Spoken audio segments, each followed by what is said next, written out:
பாசிசத்தை வீழ்த்த இந்தியாவை காக்க ஸ்டாலின் அழைக்கிறேன்.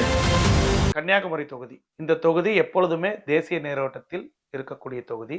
இங்கு காங்கிரஸ் கட்சியின் சார்பாக விஜய் வசந்த் போட்டியிடுகிறார். சிட்டிங் எம்பியான இவர் மீண்டும் போட்டியிடுகிறார். அடுத்து முன்னாள் மத்திய அமைச்சர் பொன் ராதாகிருஷ்ணன் அவர்கள் பாஜகவின் சார்பில் தாமரை சின்னத்தில் போட்டியிடுகிறார். அவரும் இந்த தொகுதியில் வெற்றி பெற்ற வரலாறு என்பது இருந்திருக்கிறது. அதிலும் குறிப்பாக மூன்றாவது அணி என்று போட்டியிட்ட கடந்த காலங்களில் தருமபுரியில் அன்புமணியும் கன்னியாகுமரியில் பொன்னரும் வெற்றி பெற்ற வரலாறு என்பது பாஜகவுக்கு சாதகமாக இருப்பதாக தெரிகிறது. விஜய் வசந்த் மற்றும் பொன்னர் இருவரும் இந்து நாடார் சமுதாயத்தைச் சேர்ந்தவர் என்பதனால் அதிமுகவில் கிறிஸ்துவ மீனவர் அமைப்பை சேர்ந்த ஒருவரை வேட்பாளராக அறிவித்திருக்கிறார், நாசேரத் என்பவரை. அவர் அந்த சமுதாய வாக்குகளை பிரிப்பார் என்று கூறப்படுகிறது. பொன்னர் அவர்கள், இதுதான் எனக்கு கடைசி தேர்தல், நான் ஜெயித்தால் மத்திய அமைச்சராவது உறுதி, மத்தியில் பிரதமர் மோடி தலைமையிலான ஆட்சி மீண்டும் உறுதி என்பதனால் எனக்கு வாக்களிப்பதுதான் உங்களுக்கு இந்த தொகுதிக்கு நிறைய செய்ய முடியும் என்று பாஜகவின் தேர்தல் பிரச்சாரம் இருக்கிறது. இதுதான் எனக்கு கடைசி தேர்தல் என்று நாகர்கோவில் சட்டமன்ற தொகுதியில் எம்.ஆர். காந்தி அப்படிதான் போட்டியிட்டு கண்ணீர் விட்டு அழுது வெற்றி பெற்றார். அதே ஃபார்முலாவை பொன்னர் இப்பொழுது கையில் எடுக்க இருப்பதாகத்தான் தெரிகிறது. இருந்தாலும் விஜய் வசந்தும் வசந்தகுமார் அவர்கள் செய்த பணியும், சிட்டிங் எம்பியாக சில ஆண்டுகள் இருந்த விஜய் வசந்துக்கும் கைகூடி இருக்கிறது. அதைவிட மேலாக தமிழகத்தில் புதிய அரசியல் நிலையை இந்த தொகுதி எட்டவிருக்கிறது.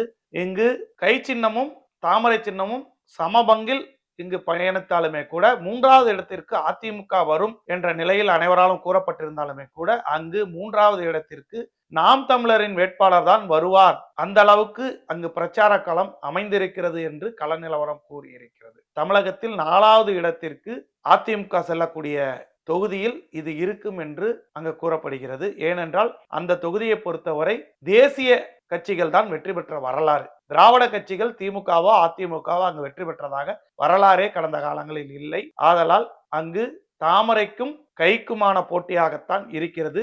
இது வாக்கு எண்ணிக்கை முடிந்த பின் தான் இங்கு யார் வெற்றி பெற்றார்கள் என்பது இறுதியாக தெரியும் என்பதுதான் உண்மையான கள நிலவரம். கன்னியாகுமரியின் வெற்றி வாய்ப்பு யாருக்கு என்று யாராலும் கணிக்க முடியாது என்பதுதான் கள நிலவரமாக இருக்கிறது. ஒரே ஒரு கள நிலவரம், அதிமுக 4ஆம் இடத்துக்கு சென்று 3ஆம் இடத்திற்கு நாம் தமிழர் கட்சியினர் கன்னியாகுமரி தொகுதியில் வருகிறார்கள் என்பதுதான் தகவல். சென்னையின் முக்கிய தொகுதியாக இருக்கக்கூடிய தென் சென்னை தொகுதியில் திமுகவின் வெற்றி கோட்டையை எப்பொழுதும் சுவைத்துக் கொண்டே இருக்கக்கூடிய இந்த தென் சென்னை தொகுதியில் திமுகவின் சார்பில் சிட்டிங் எம்பியான தமிழச்சி தங்கபாண்டியன் போட்டியிடுகிறார்.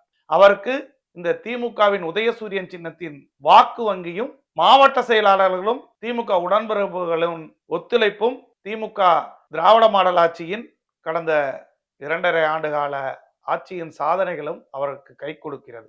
இதற்கு அடுத்தபடியாக அதிமுக வேட்பாளராக ஜெயவர்தன் அவர்கள் போட்டியிடுகிறார். அதைவிட மேலாக தெலுங்கானா மற்றும் புதுச்சேரியின் ஆளுநராக இருந்தவரும் தமிழகத்தில் பாஜகவின் தலைவராக இருந்தவருமான தமிழிசை சவுந்தரராஜன் இந்த தொகுதியில் போட்டியிடுகிறார். அதற்காக தனது ஆளுநர் பதவியை ராஜினாமா செய்துவிட்டு இந்த தொகுதியில் களமிறங்குகிறார்.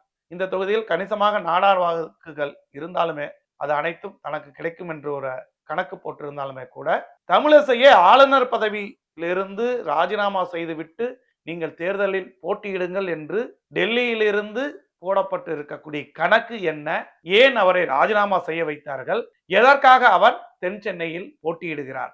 ஏதேனும் பின்னணி திட்டம் பாஜகவின் கையில் இருக்கிறதா என்ற சந்தேகம் இவர் ராஜினாமா செய்த நாள் முதல் தொற்றிக் கொண்டிருக்கிறது. அதிலும் அவரை வேட்பாளராக 2 தினங்களுக்கு முன் தென் சென்னையில் அறிவிக்கப்பட்டவுடன் அந்த தொகுதியில் அனல் பறந்து கொண்டிருக்கிறது. திமுகவின் தேர்தல் பிரச்சார வியூகம் மாற்றி கட்டமைக்கப்பட்டிருக்கிறது.